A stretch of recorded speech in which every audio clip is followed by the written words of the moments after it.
mercy died to set us free.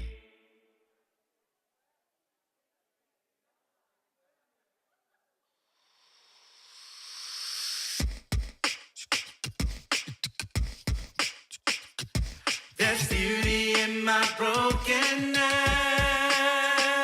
I've got true love instead of pain. There's freedom though you captured me. I've got joy instead of mourning. There's beauty in my brokenness. I've got love. I've got true love instead of pain. There is freedom in my soul. Though you captured me. I've got joy instead of mourning. You give me joy down deep in my soul, down deep in my soul, down deep in my soul. You give me joy down deep in my soul, down deep in my soul, down deep in my soul. There's beauty in my brokenness. I've got love. I've got true love instead of pain. There's freedom in Christ my soul. There's freedom though you captured me.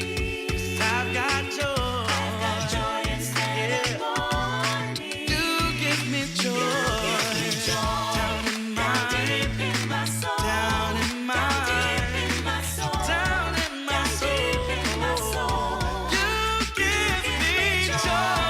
Down deep in my soul. Down in my soul. Deep in my soul. Down in my soul. Deep in my soul. Well, I've never been so free. Never been so free. Caught in your love. Never been more secure. Never been more secure. Knowing your never been so free. Never been so free. Caught in your love. Safe in the arms of the Lord. Never been more secure. Knowing your never been so free. Never been so free. Caught in your love. Never been more secure. Never been more secure. Knowing your never been so free. Never been so free. Caught in your love. Never been so secure. Never been more secure. Knowing knowing that you joy down deep in my soul. Give me joy in my soul. Give me joy in my soul. Down in my soul. Down deep in my soul. You give me joy. You give me joy. You give me joy. Down deep in my soul. Down in my soul. Deep in my soul. Down in my soul. Deep in my soul. You give me joy. Down deep in my soul. Down deep in my soul. Down deep in my soul. You give me joy.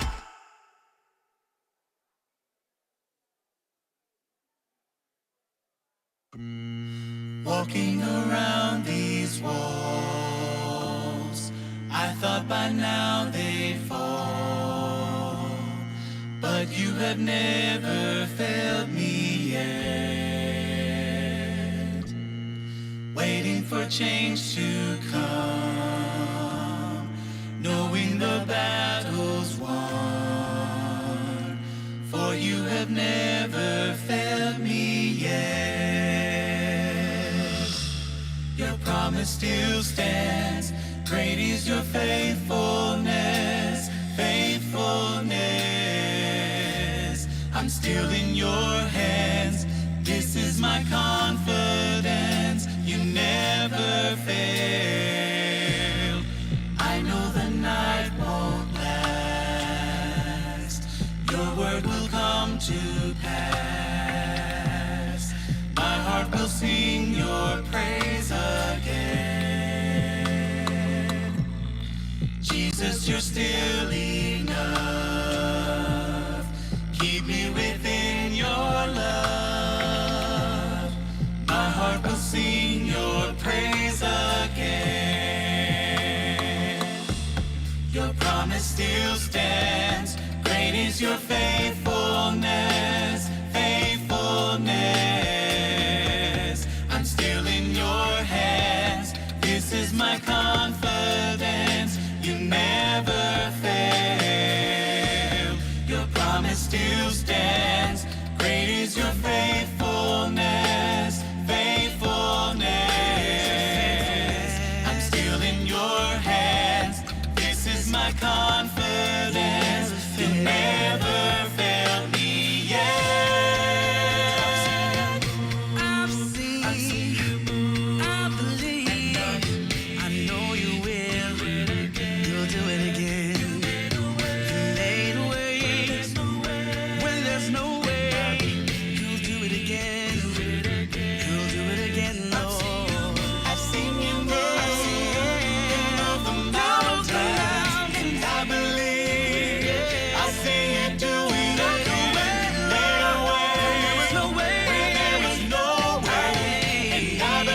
watching over me.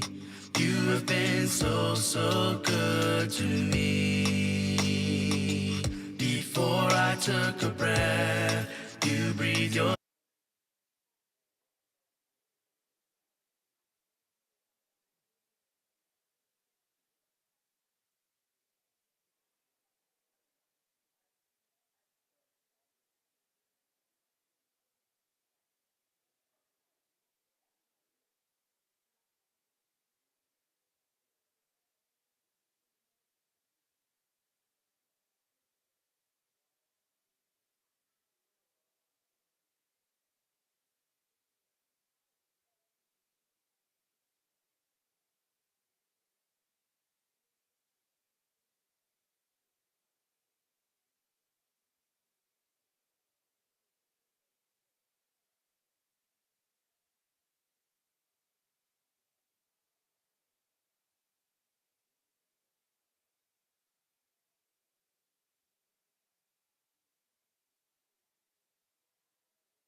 Good morning, ladies and gentlemen.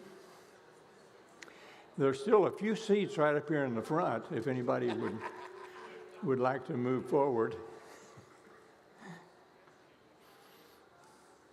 I'm not sure what it is so attractive about the back rows. I've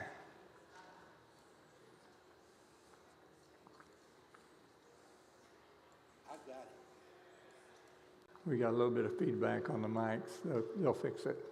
We were warned against taking the prominent seats. Yeah, we were warned against taking the prominent seats in the synagogue. Yeah, I got you. That's it. Better safe than sorry. But you just invited them up. That's it. I did, yeah, I did.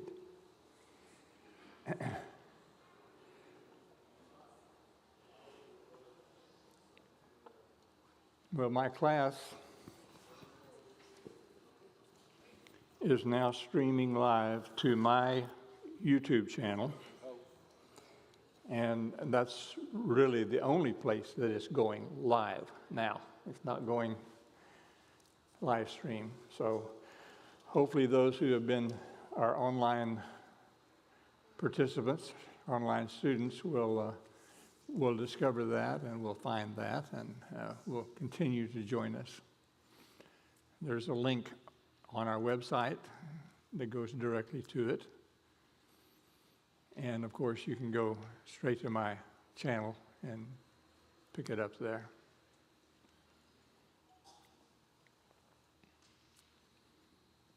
The nice thing about it is it saves me about 3 hours Sunday afternoon uploading it from a recording. It's already there. And hopefully it'll work well as we go forward.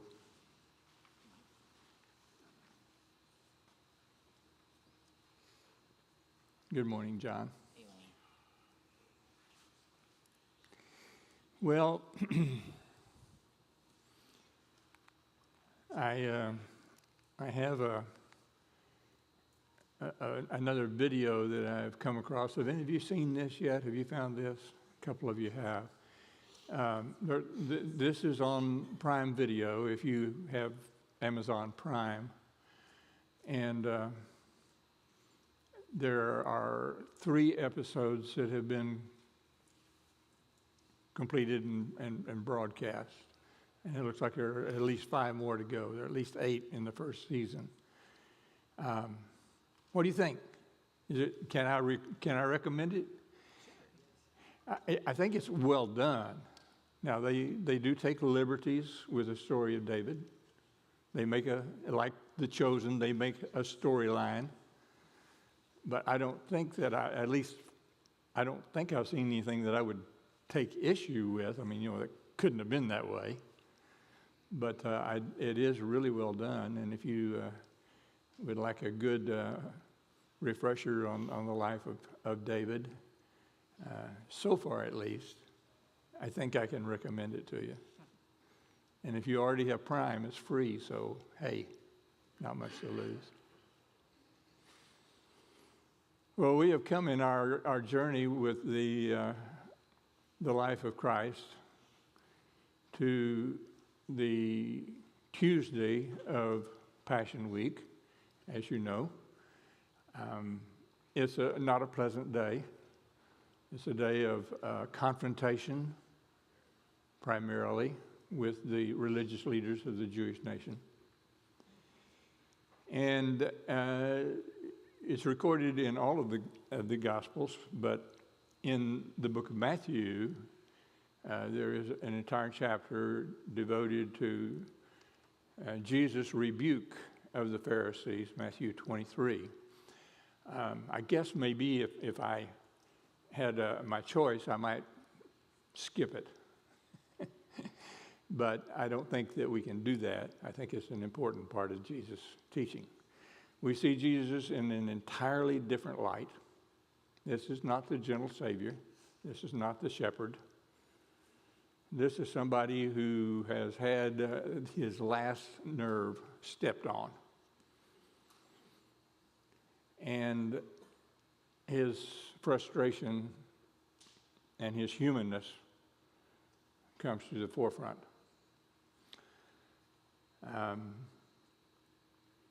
The Pharisees and scribes, who were the brunt of his lecture and his condemnation, were not bad people. They were the highest regarded religious leaders of the Jewish nation. But they had really gotten off on the wrong foot. They had gone far astray. And Jesus is going to rebuke them in some of the strongest language that you will ever hear him use. The reason we can't skip it, among other things, because we don't have the option of leaving out any of Jesus' instructions. But I think that we need to look at it very seriously internally and individually and say, I don't want to be in those shoes. I don't want to be that kind of a person. We mentioned in closing last evening, or last week, last Sunday, life is not just about the destination. It is a journey. It's a journey of discovery. It's a journey of growth, of learning, and therefore, inevitably, of change. If we never change our mind about anything, then we haven't learned anything new about anything. And there's always other things to learn. The Pharisees were obsessed with the right doctrine as a work necessary for salvation. I don't get any indication that the Pharisees cared at all about your heart, your motivation, your emotions, your dedication to anything except the letter of the law of Moses. It didn't matter what your intentions were, even, as long as you obeyed diligently and to the nth degree their interpretation of the traditions that they had developed out of the law of Moses, then you were in good standing. Anything less than that, you were a reprobate, you were out of line, and in Jesus' case, you were fit to be crucified. That's a dangerous place to be. And such was I. And as I look back on it, I cannot deny that I grew up in an atmosphere and in a society in which it didn't matter what you believed as long as it agreed with me.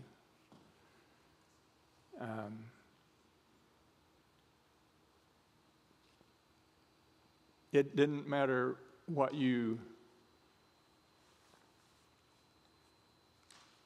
taught as long as it agreed with me. And what I believed and what I grew up being taught was that it wasn't nearly as much, and we would never say it this way, but this was the actuality of it.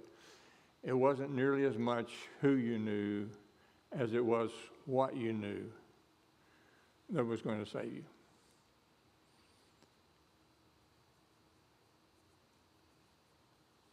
We had people across the street from our church who believed in the same Jesus, taught 90% of the same things that we taught. But they had a piano in their building, and they had a missionary society, and some of them even went so far astray as to having women participate in public worship. And we were compelled to convert them so they wouldn't go to hell.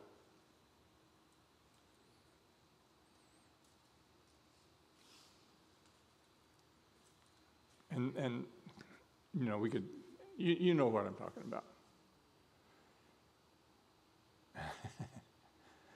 I remember I had a dear friend, he was my chorus teacher in high school, not a lot older than me, a full-blooded Choctaw Indian, and we got to be good friends. And he was a Methodist.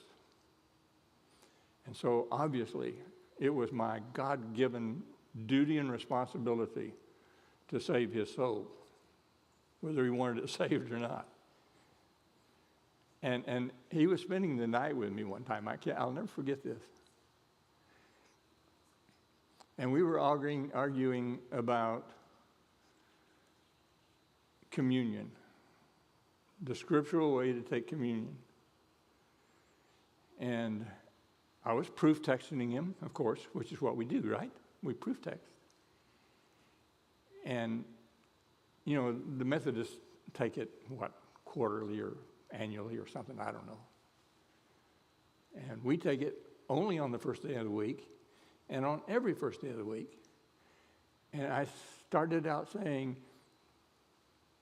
if Jesus had not intended for us to take the Lord's Supper on the first day of the week, he would not have instituted it on that. Wait a minute. Wait a minute.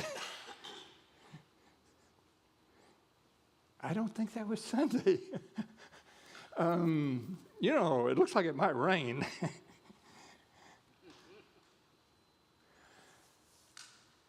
Jesus pleads for our unity.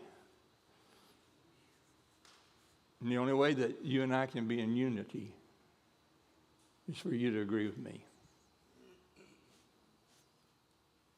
That's the Pharisaical attitude. And that's what has scared me to death as I have grown older and learned more about the full gospel of Christ. And goodness gracious, the first time I tried to teach Romans, it was a disaster. How could I possibly teach Romans the way I had grown up?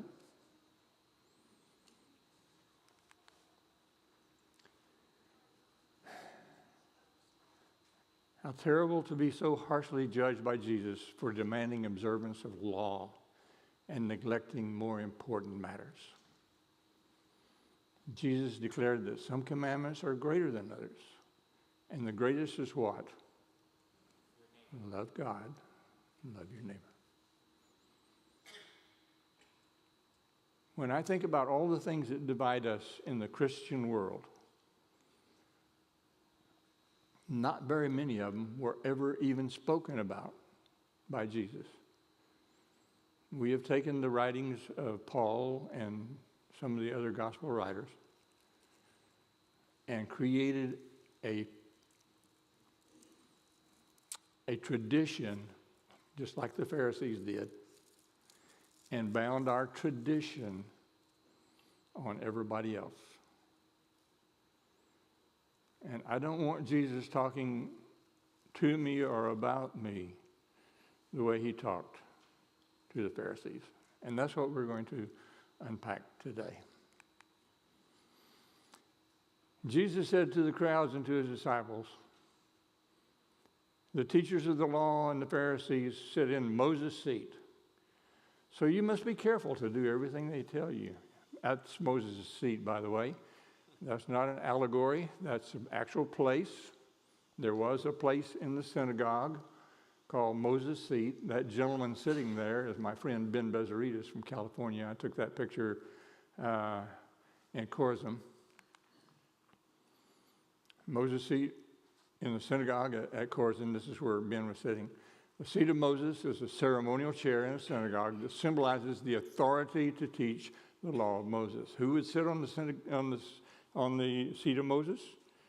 Somebody who was in line with the Pharisees. If you weren't in line with the Pharisees, you wouldn't want to sit there. It would not be a pretty sight. But do not do what they do, for they do not practice what they preach. They tie up heavy, cumbersome loads, and those loads were not just the law of Moses. They were primarily and mostly their own traditions, which was their interpretation of the law of Moses. Those are the things that Jesus violated, if you wanted to. He didn't violate the law of Moses. He violated some of the traditions of the Pharisees. Put them on other people's shoulders, but they themselves are not willing to lift a finger to move them. Contrary to that, Jesus says what? My yoke is easy, my burden is light. Everything they do is done for people to see. They make their phylacteries wide and the tassels of their garments long. They love the place of honor at banquets and the most important seats in the synagogue. They love to be greeted with respect in the marketplace and to be called rabbi by others. I think most of you probably know phylacteries and tassels, but just in case some of you might not, these are pictures of those phylacteries. They're small leather boxes containing Torah verses. That's verses from the first 5 books of what we call the Old Testament, that were worn by Jewish men as a reminder of God and the commandments. It's a way of complying with Deuteronomy 6 and 8, where they're told to tie them as symbols on your hands and bind them on your foreheads. Write them on the doorposts of your houses and on your gates. I looked for mine, but I couldn't find it. But I bought one of the little mezuzahs when I was in Israel. It's a little box, just a little rectangular box. And that goes on the door frame of the outside of your house. And as you come in, you touch the mezuzah and you recite a Torah. Every time you go in or out, you touch the mezuzah. That's what that doorpost, writing them on the doorpost is. The phylacteries are the little boxes, the little square boxes. One's on his head, the other's on his biceps there, and it's bound with the leather binding. A very literal interpretation of that command. The verses must be written in black ink on parchment, especially prepared for this purpose, using the skin of a clean animal. You know what a clean animal is. This is ceremonially clean. You couldn't use a rabbit skin.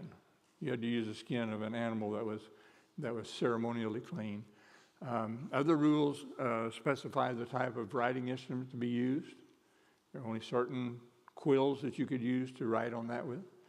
The number of printed lines devoted to each verse, the arrangement of the pieces of parchment within each compartment, and the list go on and on. Now, how much of that was in the law of Moses? 0. But if you did not do that precisely as prescribed, what was the judgment against you? You were not acceptable. You were in violation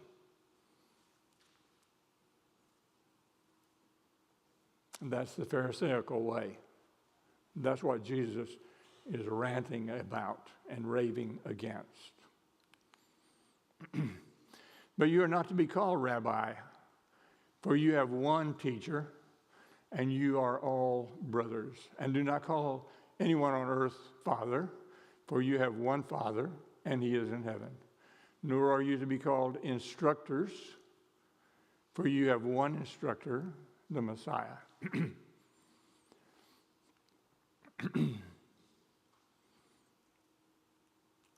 Well,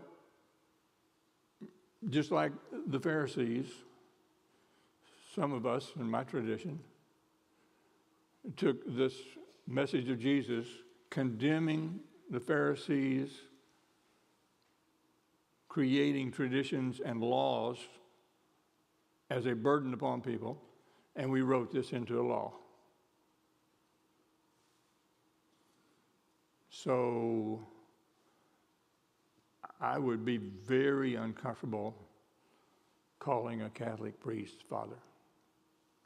And if I really want to be persnickety about it, I would have to challenge what I called my dad.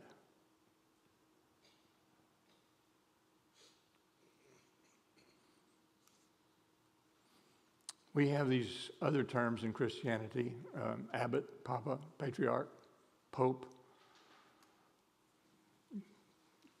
made supreme pontiff, cardinal, bishop, archbishop, father, priest, pastor, elder, deacon, etc. We did not grow up calling any religious person father. I still don't today. I just can't get past it. I'm not going to bind it on you, though. And he's certainly not talking about your biological father. But we don't have any trouble labeling people elder or deacon.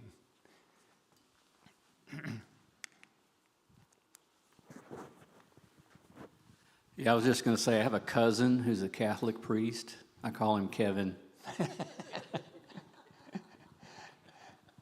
I admit,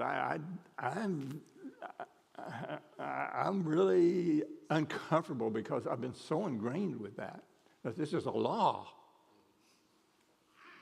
We turned Jesus' rebuke against the laws of the Pharisees into his own law and made it binding upon ourselves and others. I don't think that, and this is just me, I don't think shepherd and minister were ever intended to be titles or offices. I think they were ministries and services. We call it elder with a big E, capital E, and deacon, which isn't even an English word, with a capital D, and we've created them as titles. I'm not sure that Paul ever intended that to be the case. The greatest among you will be your servant. Oh, no. For those who exalt themselves will be humbled, and those who humble themselves will be exalted. Everything about the kingdom of heaven is upside down. Just the opposite of what the Pharisees were. And they could not understand it, and they certainly couldn't bind it, and they couldn't accept it. Now then, we're going to get into the woes. Now it's going to get serious. There are 7 woes coming, actually 8 if you have a King James Version, because King James Version adds one more that the others don't have. Like we needed one more. But here's one. Woe to you, teachers of the law and Pharisees, you hypocrites. What do we think about when we think about woe? What are some synonyms for woe? Just let me hear. What's a synonym for woe? Tragedy. Go ahead, Jeff. Let Jeff think about it a minute. Give me a synonym when he gets here. Suffering. Go ahead. The scripture said this not turned on. Well, Don knew you were going to talk, so he turned it off. That's okay.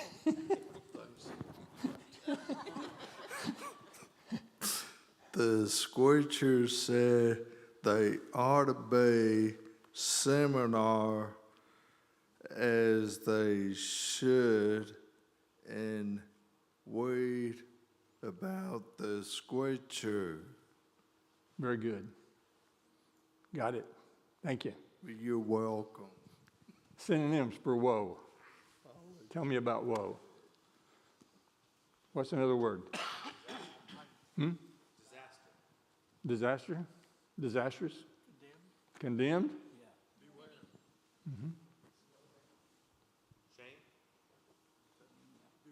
Beware. Yes. For sure.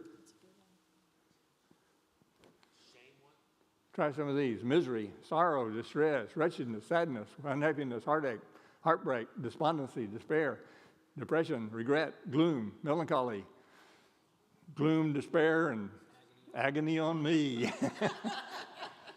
That's woe. Or as we say in Texas, you ain't going to be happy. Ain't going to be good. That's serious. That's serious when it comes from the Son of God. Right? I don't want to be a Pharisee. You shut the door of the kingdom of heaven. What's the kingdom of heaven? The kingdom of heaven is where God reigns. You shut the door of the kingdom of heaven in people's faces. You yourselves do not enter, nor will you let those enter who are trying to. How do they do that? What are some ways that they did this? How did they shut the doors of the kingdom in people's face? Kicked out of the synagogue, absolutely. You do it my way or you're gone, buddy. They blocked people from Jesus. They stood between him and Jesus. You took your life in your hand if you were a disciple of Jesus. Withdraw fellowship. They would have named it that way if they'd thought of it, but they did it in other ways.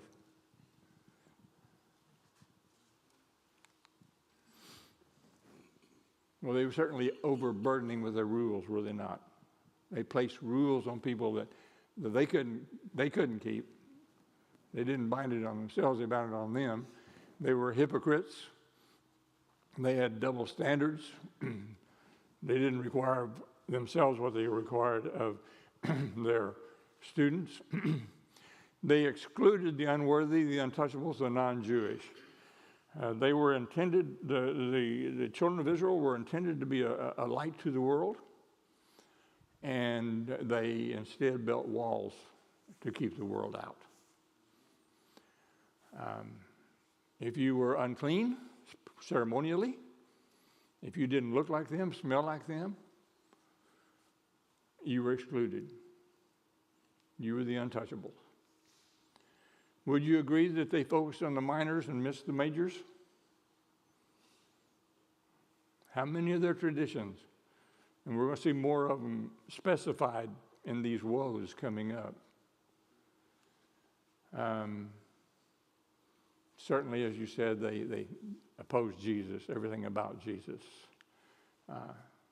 and his message, and finally thought they had shut him up by nailing him to a cross. Wow. Maybe we could skip this one. What are some ways that we might do the same thing? Anybody want to go out on a limb?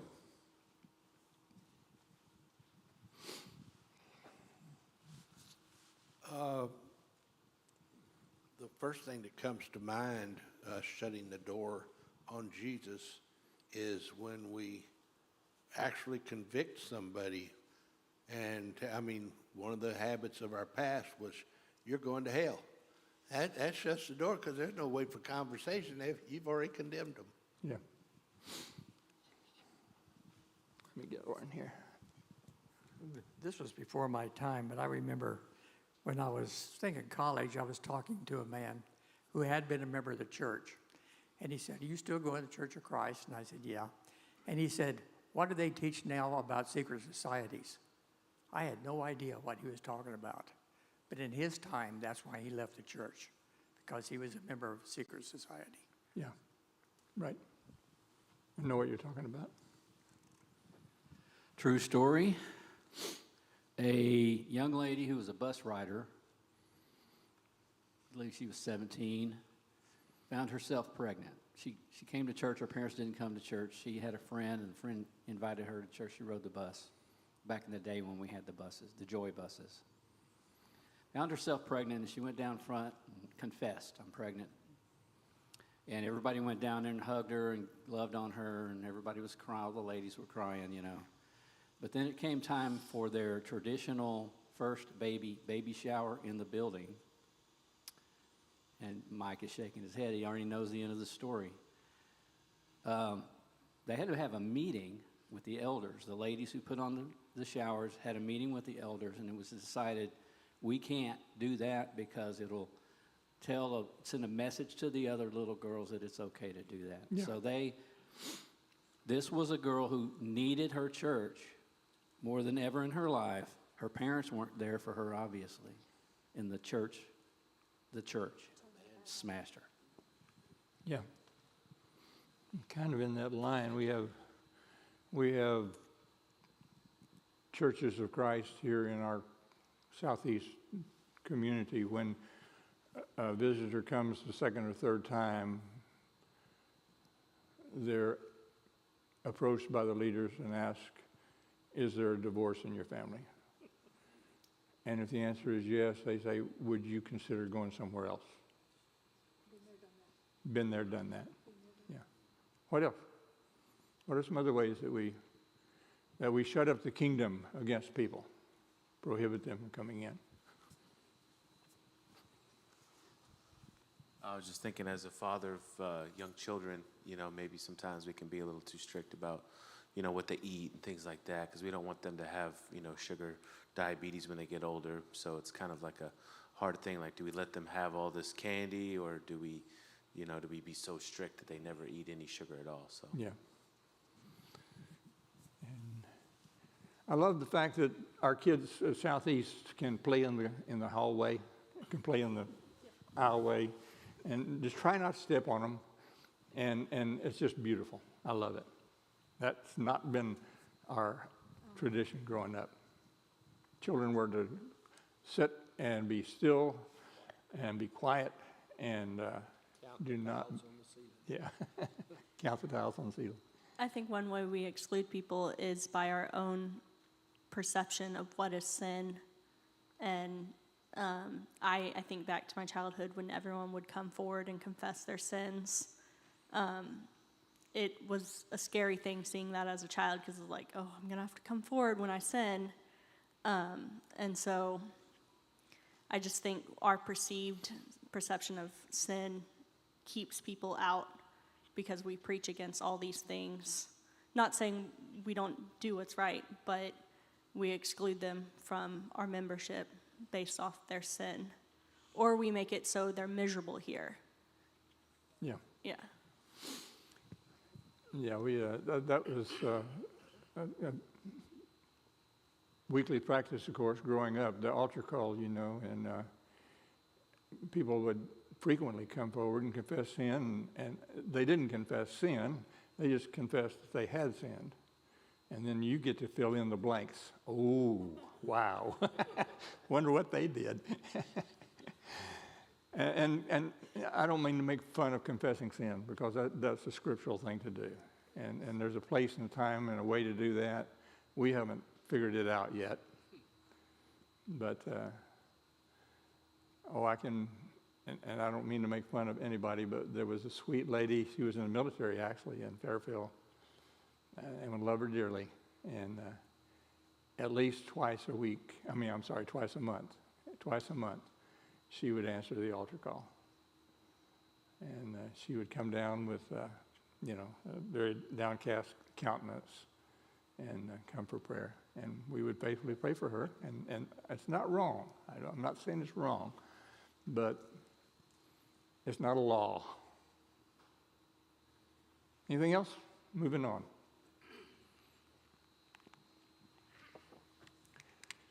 This is the one that King James adds in that none of the other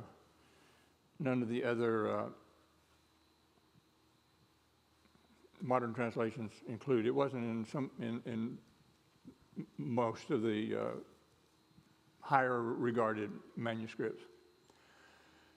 King James says, "Woe unto you, scribes and Pharisees, hypocrites, for ye devour widows' houses, and for a pretense make long prayer. Therefore ye shall receive the greater damnation." That's one of my AI-generated pictures. I couldn't find a picture I liked, so I asked one of the engine to give me a picture of a Pharisee devouring a house, and that's what it came up with. Well, we all probably can put faces to this in our background.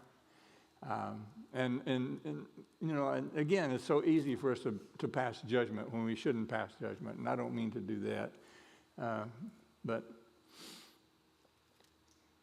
it's easy to fall into this pretense mode where we do it for show, and the motive is just wrong. And Jesus says you're a hypocrite. James says pure religion undefiled before God the Father is what? Visit the fatherless and the widows in their affliction. Keep yourself unspotted from the world. That's not what the Pharisees were doing. Here's the third woe. Woe to you, teachers of the law and Pharisees, you hypocrites! You travel over land and sea to win a single convert, a single proselyte. And when you have succeeded, you make them twice as much a child of hell. The Greek word here is Gehenna, the valley of Gehenna there next to the Kidron, as you are. Problem was not in making converts. They were commissioned to make converts. The problem was in how and why. Sadducees, just a word you know, of course, about the Sadducees. And they were a very exclusive group. The Pharisees were not nearly as exclusive as the Sadducees were. The Sadducees held strictly to a closed society. They were the elite. They were the keepers of the temple. They were the predominant force on the Sanhedrin.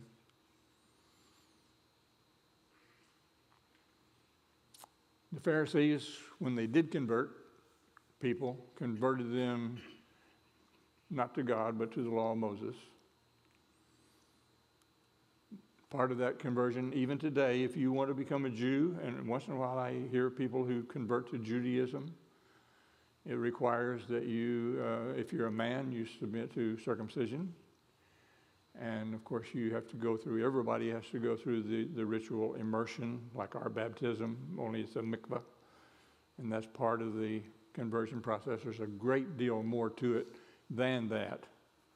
But those are the physical things that you can see as a part of conversion today.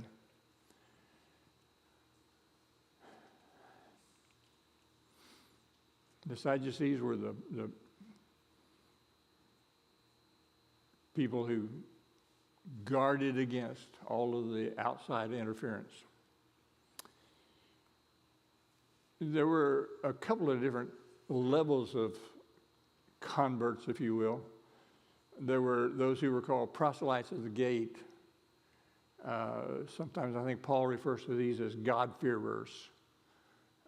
people like Cornelius, who were interested in the God of Israel, who were even worshipers of the God of Israel, but they did not comply with the physical requirements and all of the meeting of all the tradition of the Pharisees. And then there were the righteous converts who were fully observant. They did everything physically and emotionally and mentally to become fully compliant with the law of Moses and all of the traditions of the Pharisees. Christians convert, on the contrary, should be about transformation, not about membership. I think that when you have my particular position of ministry, part of my responsibility here is reaching out to people who want to be members here and ushering them into the congregation. And it's very easy for me to become very focused on what we sometimes refer to as nickels and noses. How many? Are we getting more members this year than we did last year? What are we doing to make people members? And that should not be our focus. Our focus should be on taking people where they are and moving them forward into a transformative relationship with Jesus Christ.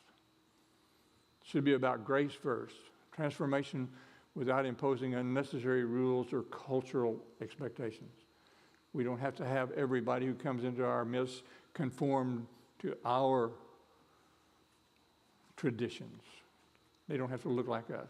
They don't have to be a copy of us.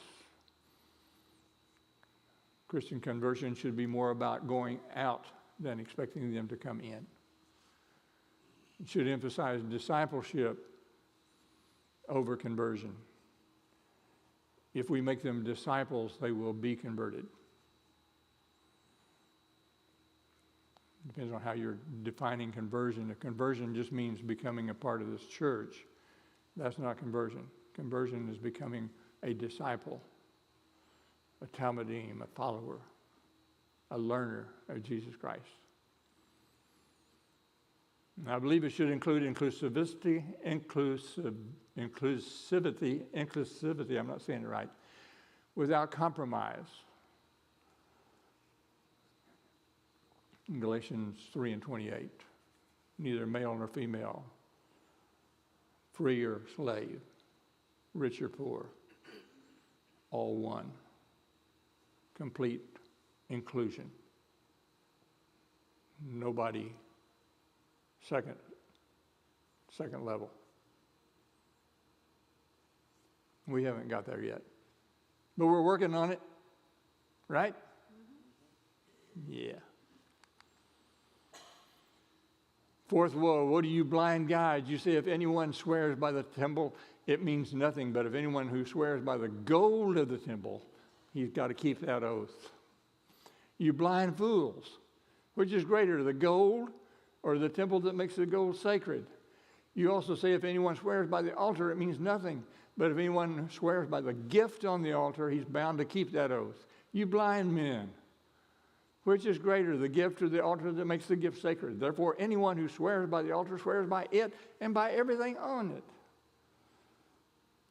it. We look at the we talked about it so many times. The Mishnah is a volume that fills a room. I mean, not a volume, it's multiple volumes that fill the room. And all of those are this kind of thing. Minutia, minor. And to us, we look at it and we say, that's silly. But do we do the same thing? Are we guilty of the same thing? Anyone who swears by the temple swears by it and by the one who dwells in it. And anyone who swears by heaven swears by God's throne and by the one who sits on it. Then Matthew said in the Sermon on the Mount, if you remember, do not make any vows. Do not say by heaven, because heaven is God's throne. Do not say by the earth is his footstool. Do not say just say a simple yes, I will, or no, I won't. Anything beyond this is from the evil one. He's talking about integrity. But what did we do with it? we made a rule. When you go to court as a witness and they call you to the bar and you put your hand on the Bible and you say, I swear, you done sinned, brother. You done sinned. Don't you know Matthew 5:33?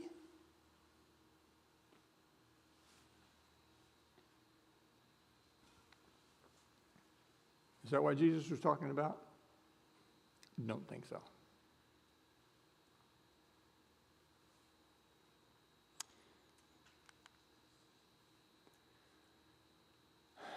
These are the rules that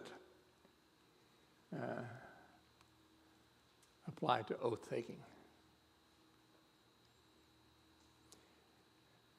They were more obsessed with technicalities than the deeper meaning of the words.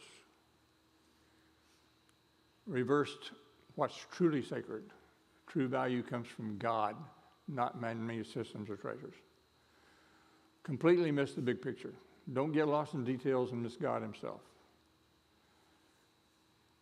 And expose their spiritual blindness. Spiritual leadership should clarify, not confuse, what is holy. And there was nothing very clarifying about the contentious, argumentative traditions of the Pharisees. Well, our time is up. We're down to the fourth woe. So we will look forward to finishing the rest of these next week. The takeaway in all of this is, I as an individual, I as a leader of the Southeast Church of Christ, you as a congregation, the Southeast Church of Christ, you as an individual, we don't want to be a Pharisee. It's not a good place to be. Okay? On that note, have a wonderful God bless week.